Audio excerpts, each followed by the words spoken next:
নাই আমার। আমি শুরু বের হয়ে এসে এখনো পর্যন্ত এই কথাই বলতেছি, আমাদের উপর যা জুলুম হয়েছে, যে নির্যাতন আমাদের উপর হয়েছে, এই নির্যাতনের পূর্ণ দাস্তান আমরা জাতির সামনে এখনো উন্মুক্ত করি নাই। যদি কোনোদিন প্রয়োজন মনে করি একটা একটা করে দাস্তানের পাতা খুলবো, জাতি জানবে আমাদের সঙ্গে, উলামায়ে কেরামের সঙ্গে শাসকদের পক্ষ থেকে জুলুম এবং নির্যাতনের কি কি ইতিহাস রচনা করা হয়েছে। সব কথা আমরা বলতে চাই না, তবে আমি একটা কথা আমি বলেছি, পরিষ্কার আজও বলি, আমি মনে করি যে আমি সহ আমাদের যত সহকর্মী আছে, আমাদের কারো এই মজলুমিয়াতের জন্য, আমাদের উপর এই জুলুম এবং নির্যাতনের জন্য কোন আলেম, কোন পক্ষের আলেম এটার সঙ্গে জড়িত নাই। আমার এটা ব্যক্তিগত মতামত, এটা আমাদের সাথীরাও আমার সঙ্গে দ্বিমত করতে পারেন, আমার ব্যক্তিগত মতামত, কারো এখানে ভূমিকা নাই। হ্যাঁ, যেটা হতে পারে যে একজন আলেমের বন্দিত্বের কারণে তার যতটুকু কষ্ট পাওয়ার উচিত ছিল সেই কষ্টটা তিনি পান নাই, যতটুকু ভূমিকা তারা রাখার দরকার ছিল মুক্তির জন্য সেই ভূমিকাটা হয়তো রাখেন নাই। বেশির চেয়ে বেশি এটাও হতে পারে যে আমরা বন্দী হওয়ার কারণে কেউ কেউ মনে মনে খুশিও হয়েছে, হতেই পারে, কারোর সঙ্গে ব্যক্তিগত রেষারেষি থাকতে পারে, এটা কোনো খুব বড় কোনো বিষয় না। ব্যক্তিগত রেষারেষি থাকতে পারে না, তোমার সঙ্গে আমার ব্যক্তিগত রেষারেষি থাকতে পারে, ভাইয়ের সঙ্গে ভাইয়ের ব্যক্তিগত রেষারেষি থাকে, ভাই যার সঙ্গে রেষারেষি সে বিপদে পড়লে আরেক ভাই একটু কি হয়, ভালো হয়েছে, ঢুকছো না, এবার মজা পাও, বড় বড় কথা তো আমার সম্পর্কে তো অনেকেই এই কথা বলছে যে বেশি বড় বড় কথা কয়, এবার মজা বুঝুক, আরো ভালো করে বুঝুক, তারপরে বের করবো। মজা বুঝি নাই, মজাও বুঝছি, সবই বুঝছি, এবং বের হয়ে এসে দায়িত্ব নিয়ে এই কথা বলতেছি। আগে যা বলেছি সঠিক বলেছি, আগামী দিনে যা বলবো ইনশাআল্লাহ সেই ধারাই বলবো কথা। তো এই যে বিষয়টা, আলেম ওলামাদের কাউকে আমি মনে করি যে এই তিন শ্রেণীর হতে পারে সর্বোচ্চ। হয়তো কেউ ভূমিকাটা যথাযথ রাখে নাই, কেউ হয়তো মনে মনে একটু খুশি হয়েছে, কিন্তু আমি মনে করি যে বাংলাদেশের কোন আলেম, সে যেই পক্ষেরই হোক, তাদের সাথে আমাদের রাজনৈতিক বা সাংগঠনিক বিরোধ থাকতে পারে, কিন্তু কেউ আমাদের এই গ্রেফতারির জন্য দায়ী এটা আমি মনে করি না। কারণ কোন আলেমের কাছে এমন ক্ষমতাই নাই, শক্তিই নাই যে তারা আমাদেরকে গ্রেফতার করবে বা একজন আলেম আরেকজন আলেমকে গ্রেফতার করবে। এই ক্ষমতা বাংলাদেশে কোন আলেমের আছে? এটার জন্য শতভাগ দায়ী হলো তারা যাদের হাতে রাষ্ট্রশক্তি আছে, এবং তারা এই কাজটা করেছে। তারা এই কাজটা করে কি, যে তারা আমাদের উপর জুলুম করলো, আবার আমাদেরকে এসে বলে, আরে হুজুর আপনাদের উপর জুলুম করছে তো ওই যে অমুক হুজুরের কারণে, আপনাকে অ্যারেস্ট করা হয়েছে অমুক হুজুরের কারণে, ও অমুক হুজুরের কারণে তুমি আমার অ্যারেস্ট করলা, আর এত এত হুজুর যে আমাদের মুক্তি চাইলো তখন তো মুক্তি দিতে পারলো না। এইগুলো হলো আরেকটা ভণ্ডামি এবং ভাওতাবাজি। আমাদের আলেম ওলামাদের মধ্যে পারস্পরিক দ্বন্দ্ব এবং সংঘাতটাকে বৃদ্ধি করার একটা পায় তারা। এই জন্য আমি পরিষ্কার আমার ব্যক্তিগত জায়গা থেকে আমি বলে দিচ্ছি, আমি আমার এই গ্রেফতারির জন্য, আমার উপরে এই জুলুম নির্যাতনের জন্য বাংলাদেশের কোন আলেমকে, কোন ইসলামপন্থীকে ন্যূনতম আমি দায়ী মনে করি না। হ্যাঁ, কারো কারো ভূমিকা কম বেশি থাকতে পারে, সেজন্য মানবিমান থাকতে পারে, অভিযোগ থাকতে পারে, কিন্তু এটার জন্য দায়ী মনে করি না কাউকে। কাজে এই যে কথাগুলোর মধ্যে আমরা পূর্ণ সতর্কতা অবলম্বন করতে হবে।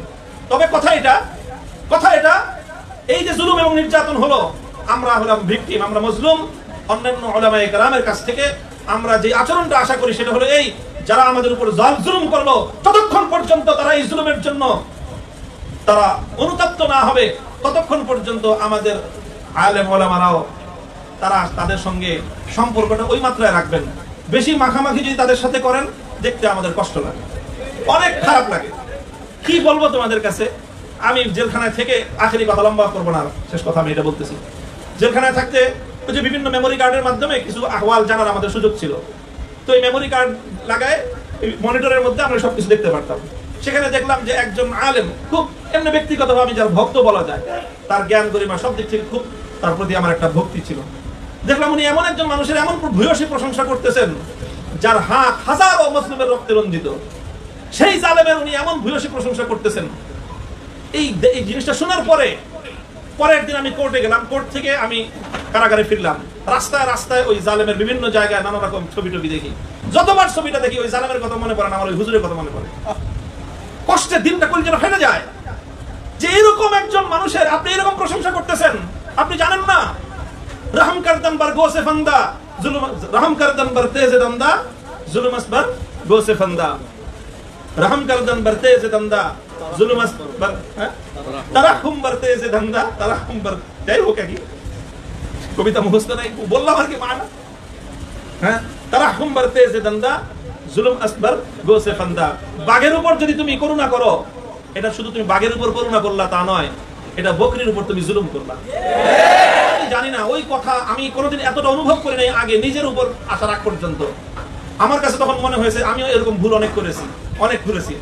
আমরা যখন এরকম অনেকের প্রশংসা করতাম, তখন এরকম প্রত্যেকটা মজলুমের হৃদয়ে গিয়ে আমাদের এক একটা কথা সুরের মতো বিদ্ধ হতো।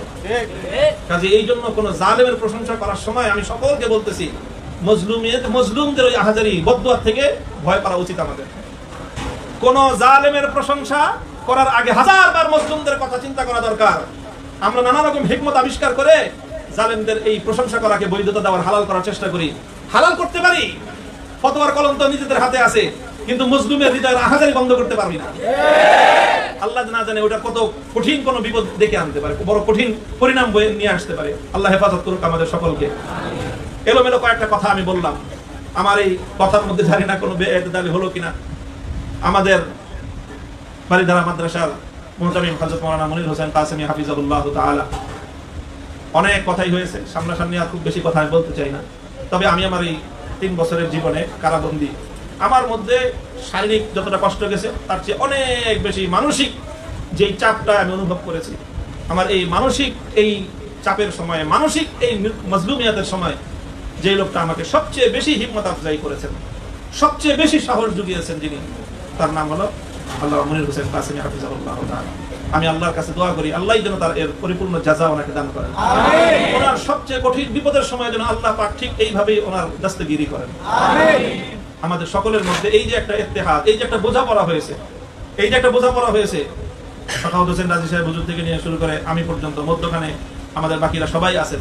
মনির হোসেন কাসেমি সাহেব আছেন, হাবিবুল্লাহ মাহমুদ কাসেমি সাহেব আছেন, জুনায়েদ আল হাবিব সাহেব আছেন, মনজুর ইসলাম আফিন্দি সাহেব আছেন, আমাদের অন্যান্য উলামায়ে কেরাম আমরা যারা আছি, ইনশাআল্লাহ ইনশাআল্লাহ জুলুমের দিন চলে গেছে, জুলুমের দিন চলে গেছে, সামনের ইতিহাস ইনশাআল্লাহ ভিন্নভাবে রচিত হবে।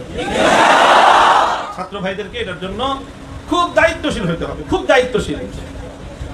আবেগী শুধু নয়, সিদ্ধান্ত নিয়ে রাখতে হবে নিজের জীবনে।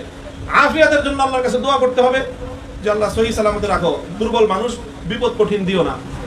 কিন্তু যদি আল্লাহ না করুন কারো জীবনে যদি বিপদ চলে আসে, তখন খুব ইস্তেকামতের সাথে থাকতে হবে।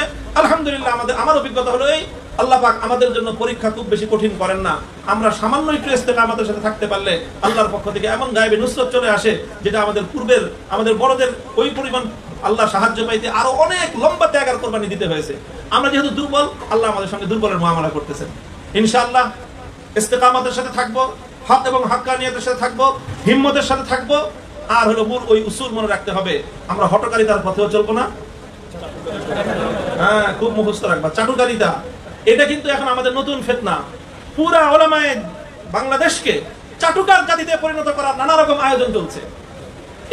এই ফিতনা, এই যে কারারুদ্ধ হওয়ার ফিতনা, মাইর খাওয়ার ফিতনা, জুলুম নির্যাতনের মুখে পড়ার ফিতনা, এগুলোর চেয়েও বড় ফিতনা হলো আমাদেরকে একটা চাটুকার জাতিতে পরিণত করার চেষ্টা করা হচ্ছে। এই জন্য যেখানে গেলে চাটুকারিতা করা লাগতে পারে বলে কারো আশঙ্কা হয়, তার ধারে কাছে কেউ যাবে না। আল্লাহ পাক আমাদেরকে হেফাজত করুন।